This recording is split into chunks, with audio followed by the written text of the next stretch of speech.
In 1959, the United States secretly planned a permanent military base on the moon. It was not a science station and not meant for exploration. The plan included soldiers living underground, nuclear reactors for power, and rockets launching directly from the lunar surface.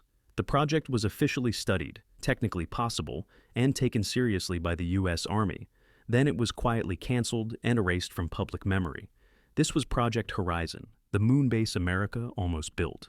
Why are we watching this, and why does it matter today?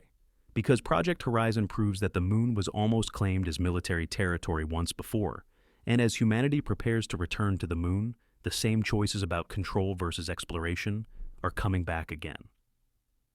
Stage 1. Everything began with fear, and that fear had a sound. In October 1957, radios across the world picked up a steady beeping noise coming from the sky. The Soviet Union had launched Sputnik, the first artificial satellite. It was small, primitive, and carried no weapons, but its meaning was impossible to ignore. For the first time in history, a rival power had placed an object into orbit above the United States. This was not just a scientific achievement, it was a strategic shock. To military planners, Sputnik changed the rules overnight.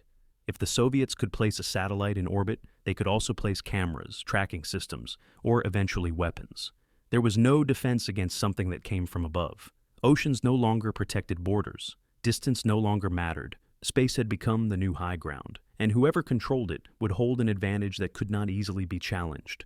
As American intelligence and military agencies reacted, attention quickly moved beyond satellites. Satellites passed overhead and eventually decayed. They were temporary. The moon was different. It was permanent, stable, and always visible. It could not be shot down or removed. A presence there would not be symbolic. It would be lasting. If an adversary reached the moon first, they could claim a position that would endure for decades. Inside the U.S. Army, this idea quietly took hold. The moon stopped being a distant object of curiosity and became a strategic location waiting to be occupied. In the logic of the Cold War, leaving such a position unclaimed was dangerous. Waiting meant losing initiative, and losing initiative, in military thinking, meant losing security. Stage 2. By 1959, this fear had evolved into planning. The U.S. Army Ballistic Missile Agency was tasked with examining how the United States could secure a permanent advantage beyond Earth. The result was a classified study titled Project Horizon. This was not written for politicians or the public. It was written for decision-makers inside the military. Its language was direct, technical, and unapologetic. The objective of Project Horizon was clear: establish a permanent American military presence on the moon before the Soviet Union could do the same. The moon was treated not as a destination, but as territory. The report assumed that whoever arrived first would gain an irreversible advantage. This assumption shaped every part of the plan. Project Horizon outlined a continuously occupied lunar base staffed by rotating crews of soldiers. These were not explorers or scientists. They were operators trained to maintain systems, monitor Earth, and ensure uninterrupted presence. The base was designed to function year after year, not as a temporary mission, but as a permanent installation. The report went into remarkable detail. It calculated how many launches would be required, how much mass each rocket could deliver, and how long construction would take. It mapped out crew rotation schedules, supply requirements, communication delays, and emergency procedures. According to the study, the first elements of the base could be delivered in the early 1960s, with full operational capability achieved before the end of the decade. Cost was addressed directly. The report acknowledged that Project Horizon would require enormous resources, but it argued that the cost of allowing an adversary to dominate space would be far higher. In Cold War logic, strategic disadvantage was unacceptable. On paper, Project Horizon was ambitious, risky, and expensive, but it was not dismissed. It was treated as difficult, yet achievable.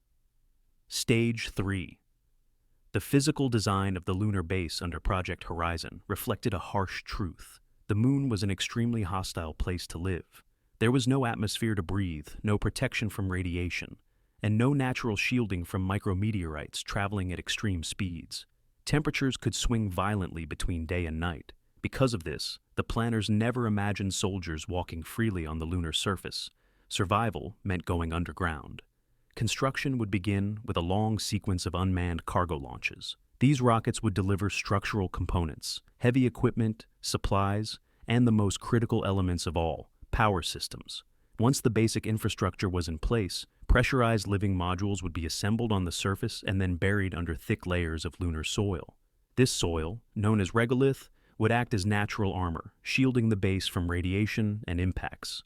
Life inside the base would be confined and isolating. Crews were expected to live underground for months at a time, working in artificial light, surrounded by machinery, with Earth visible only through instruments and delayed communications. Comfort was not a priority, reliability was. Every system had to function continuously, because failure on the moon meant no quick rescue. Power generation was one of the most serious challenges. Solar energy was considered unreliable because the moon experiences long nights lasting nearly 2 Earth weeks. During that time, solar panels would produce nothing. The solution was nuclear reactors. These reactors would provide steady, long-term power for life support systems, communications, environmental control, and launch operations. Choosing nuclear power was a clear sign that Project Horizon was intended to last for years, not weeks. Strategically, the moon offered unique advantages. Its low gravity meant rockets could launch using far less fuel than from Earth. A permanent base could support future missions deeper into space or act as a staging point for operations closer to Earth. From a military perspective, the moon was not just defensible, it was efficient. Once established, the base would be extremely difficult to challenge or remove. Stage 4. As Project Horizon developed on paper, the political and institutional landscape in the United States was shifting beneath it. In 1958, NASA was created, fundamentally changing who controlled America's future in space. Responsibility for space exploration was transferred away from the military and placed under a civilian agency. This decision was not only technical, it was symbolic. The United States wanted to present space as a domain of exploration, science, and peaceful achievement. A military moon base directly contradicted that image. At the same time, the Apollo program began to take shape. Landing humans on the moon as explorers promised global attention and national prestige. It offered a clear narrative. America reaching the moon for all mankind, not for domination. International concerns also played a growing role. The idea of militarizing space raised fears that the Cold War could expand into an uncontrollable arena. Weapons placed beyond Earth could not easily be regulated or defended against. A permanent military base on the moon threatened to lock rival nations into a cycle of escalation with no clear limits. Inside the U.S. government, Project Horizon became politically uncomfortable. It was expensive, it was aggressive, and it risked undermining diplomatic efforts to keep space from becoming another battlefield. Without public debate, without official cancellation announcements, the project was quietly pushed aside. Funding attention shifted, planning stopped. Project Horizon simply vanished from future roadmaps. Stage 5. Project Horizon was never built. No rockets carried soldiers to the moon. No nuclear reactors were activated beneath the lunar surface. No underground base ever came into existence. The documents were archived, classified reports forgotten as history moved forward under a different vision of space.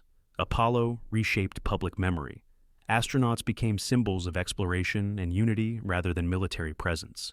Flags were planted, not fortifications.